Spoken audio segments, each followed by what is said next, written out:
All right, everybody be cool. You be cool.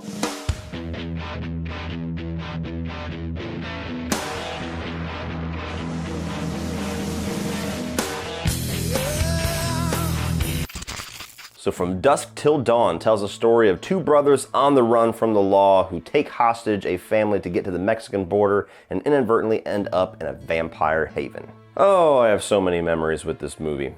This is one of those films that my dad took me to see when I was a kid. This came out in '96, so I was 6 years old, not knowing how adult this film was really gonna be. It wasn't advertised to be like this real heavy, profanity-fueled movie with a lot of really sexually explicit dialogue, so one of my first movie-going memories that is still completely vivid in my mind is my dad taking me to see From Dusk Till Dawn in 1996 and not being able to see or hear at least a third of the film, because every time that the word pussy came up or anything like that, especially the whole Cheech Marin scene. All right, pussy, pussy, pussy, come on in, pussy lovers! Here at the Titty Twister, we're slashing pussy in half. Give us an offer on our best selection of pussy. This is a pussy blowout. My dad would just cover my eyes like, no, don't look, don't listen. Oh, memories, childhood, horror fans. So yeah, guys, From Dusk Till Dawn is a movie that I have had a long history with. I actually rewatched it, which is what sparked my idea to do this review while I was in Disney. And, you know, great place to watch From Dusk Till Dawn, right? And I remember I watched it and I was like, you know, there is so much that I love about this film and so many things that frustrate me about it that this would be a really fun movie to review. And unbeknownst to me, the weekend that I decided to do a From Dusk Till Dawn review, my man Brian Lomax drops his From Dusk Till Dawn review, so I decided to wait a little bit.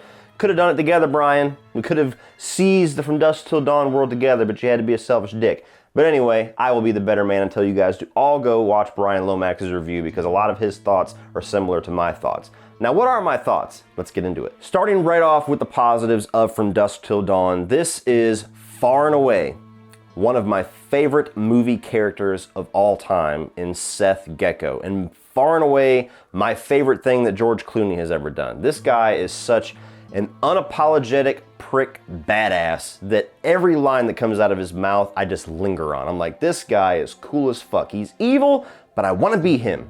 What about you commode? Knock yourself out. Thank you. You're welcome.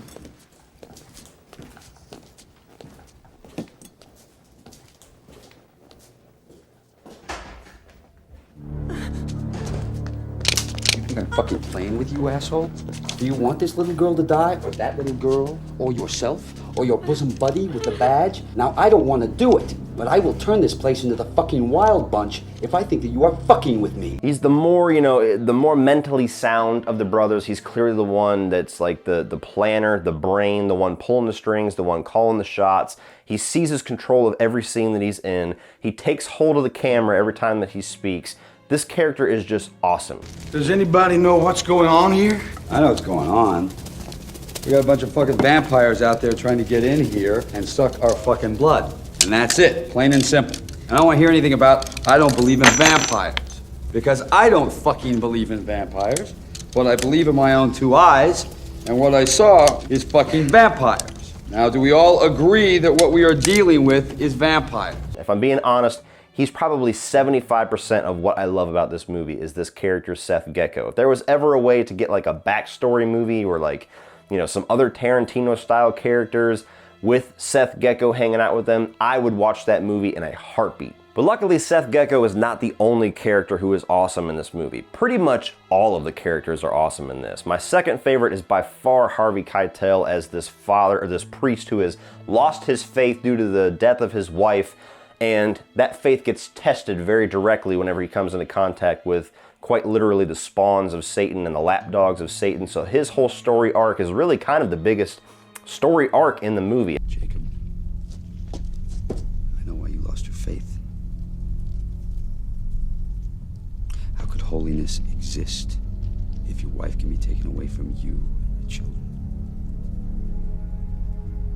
I've always said that God can kiss my ass, but I just changed my lifetime tune about 30 minutes ago. Because I know that whatever is out there trying to get in is pure evil straight from hell. And if there is a hell, and those sons of bitches are from it, then there has got to be a heaven, Jacob. There's got to be. I still consider Seth Gecko to be the main character and the main focus for the most part, but Harvey Keitel's character definitely is the one, Jacob's arc is the one that gets the most focus as far as character growth. So which are you? Are you a faithless preacher? Or are you a mean motherfucking servant of God?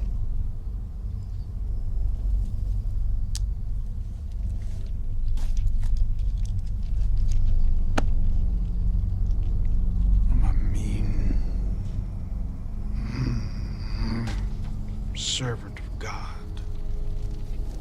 And all the other Wild side characters. I mean, even before you get to Wild, Juliette Lewis is a really good character for his daughter. She kind of has the same, not really a character arc in the same direction as Harvey Keitel. It's kind of a reverse because she's the very devout Christian that is confused by her father's lack of faith. And then she's put to the test and now she's killing things left and right. She's, you know, even wanting to go off with Seth Gecko towards the end of the movie. So a little bit of a crossing paths as they both go through their character arcs. You get to the fucking bar, the Titty Twister, and all those characters are just batshit wild. Tom Savini is Sex Machine, one of the most memorable things you're ever gonna see.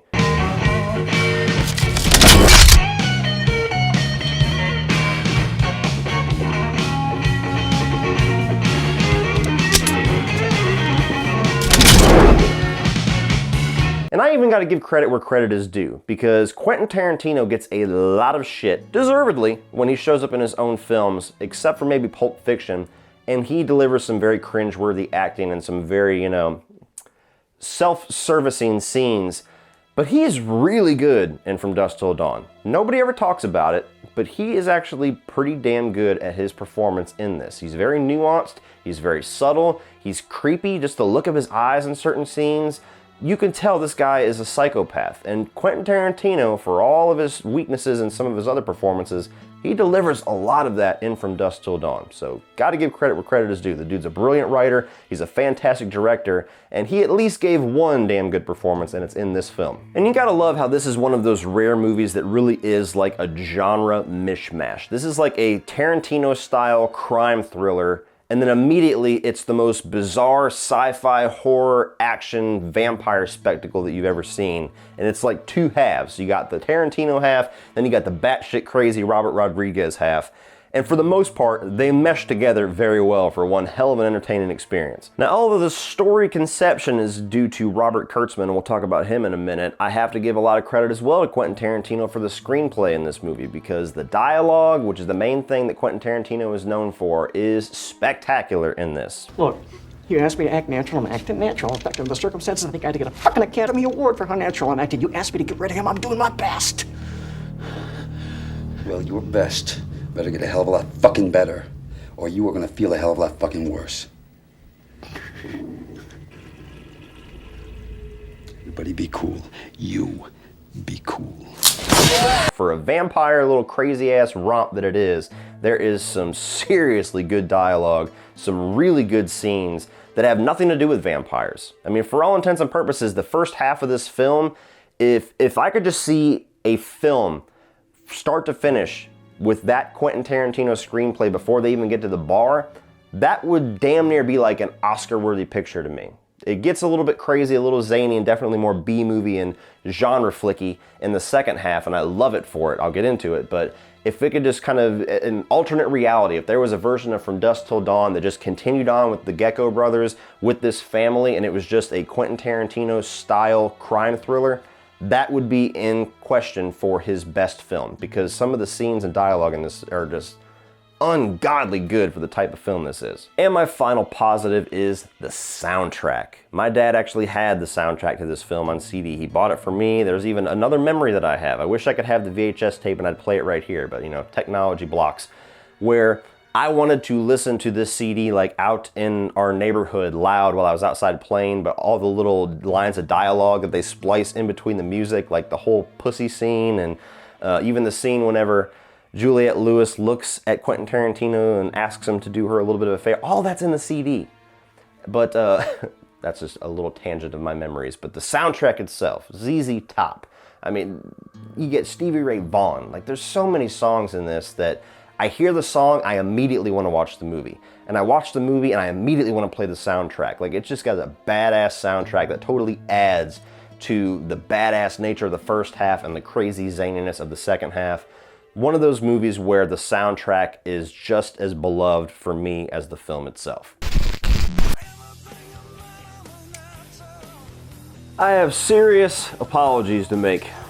Yes, my shirt is different. Yes, I look slightly different. This is almost a week later after reviewing this film. Sit down to edit and I realized that I had forgot something integral to discuss whenever you are reviewing the film From Dusk Till Dawn.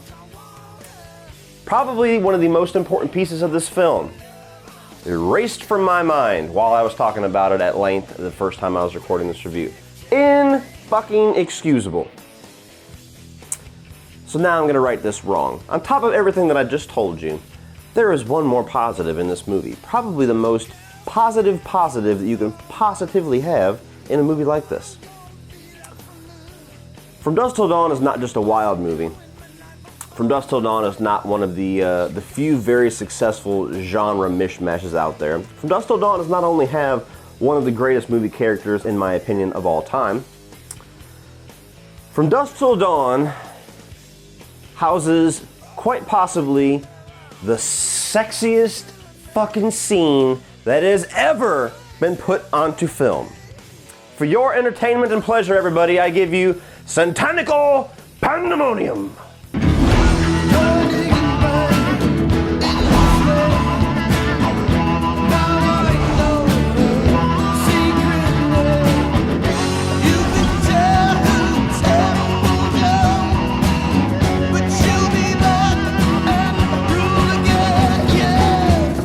Yeah, I don't give a shit how long ago 1996 was. This is still the sexiest fucking thing I've ever seen in my life. That's what I call a fucking show! Now moving on to the mixed element.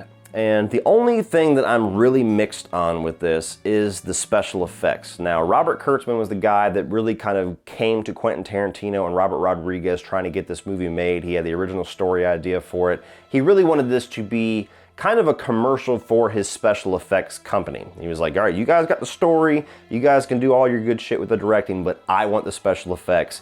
And the second half of this film is very special effects heavy. It is a special effects orgy whenever the vampire terror chaos starts. As soon as that fucking door slams and the vampire says dinner is served, special effects are served, bitch, because this thing just has gore left and right. There's vampires melting, there's vampires exploding, Sex Machine turns into a fucking rat at one point.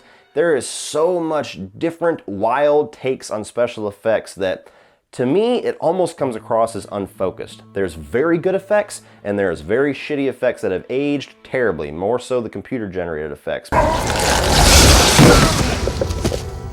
But the movie just feels like he was trying to throw everything at the wall. I want to be able to showcase every single tiny ability that me and my company have in this little 45-minute stretch.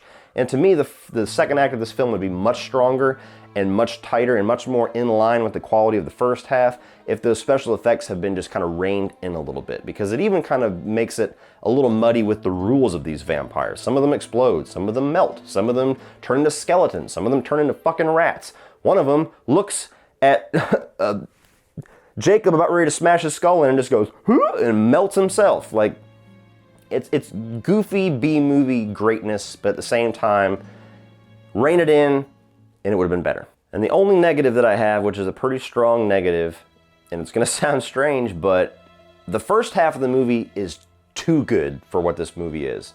I already kind of touched on it, but that first half that's like a crime thriller is so damn good and pretty much flawless and intense and engaging and exciting that you get to the B-movie side of this film, and the second half of From Dusk Till Dawn almost feels like a disservice to the first half. It's a fun movie. I love the fact that it exists. There's no other movie in the genre that's like it, that goes from serious crime thriller to B-movie extravaganza.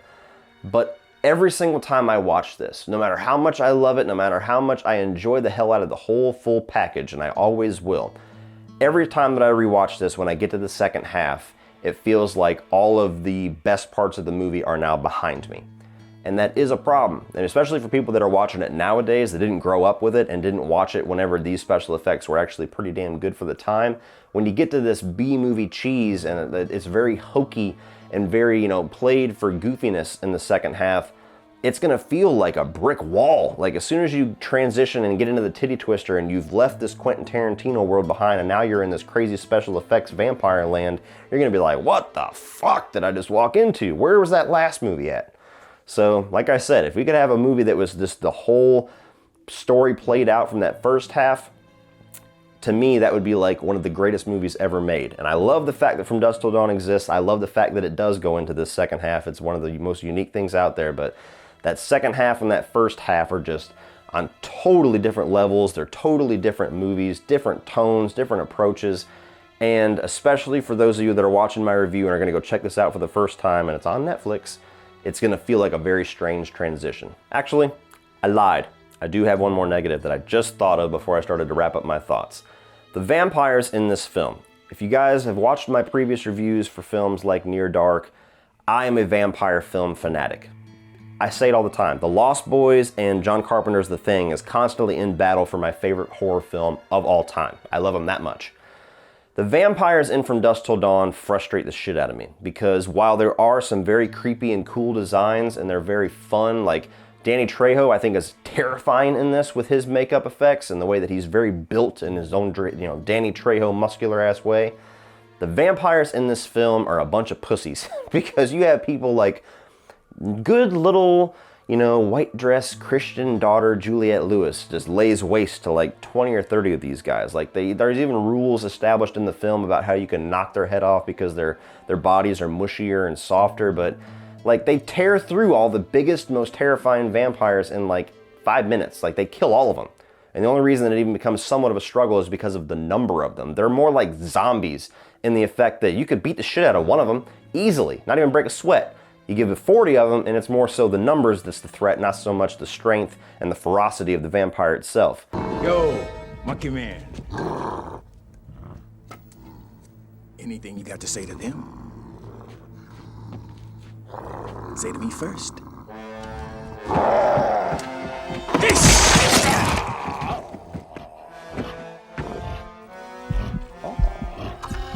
And I don't really know if I like that so much. There's not like a big bad vampire. There's not like a boss vampire.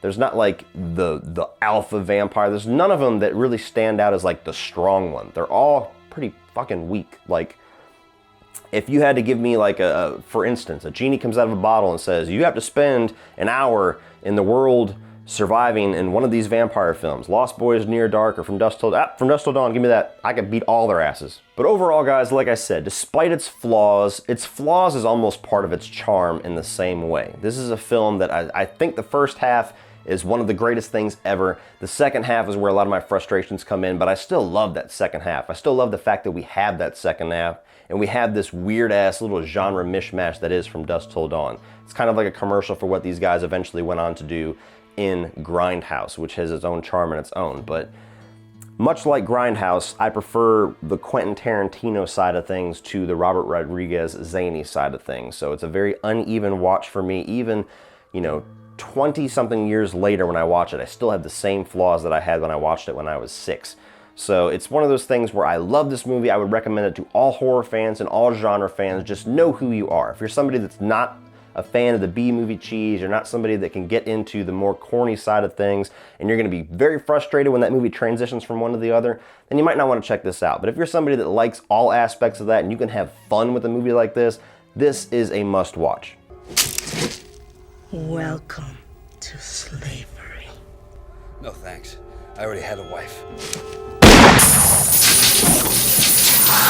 So From Dusk Till Dawn is one of those rare gem genre mishmashes. You have Quentin Tarantino style crime thriller and you have B-movie crazy ass vampire movie, and they come together to make this little gem that you will either love or absolutely despise. But if you know who you are, you know what your interests are, and it sounds like something that you would eat up, no pun intended, then sink your teeth into this bitch and check it out. And if you have not already, go out and buy it. So what do you guys think of From Dusk Till Dawn? Do you have the same frustrations that I have? Do you actually prefer the second half and maybe don't care for the crime thriller stuff as much? Do you like Seth Gecko as much as I do? Are you a fan of the effects? Do you feel like the effects are the biggest weak point of the movie? Would you ever want to see a sequel to this? I actually forgot, there's 2 sequels. Fuck, now I have to review them. Let me know down below in the comments section. Please like and share this video. Hit that subscribe button if you have not already become a subscriber. You will not regret it. Check down the video description below for Facebook, Instagram, Twitter, and my Spreadshirt store, which is a great place for Cody Leach merchandise like t-shirts and other things designed by the great Woody Bowen, as well as the link to my Patreon page, which is a great way to give back to this channel, help this channel grow, and get cool exclusive content for your eyes only if you decide to become a patron. So check all that out, guys. And if you want to check out some more of my reviews, you can check out those videos by clicking right over here.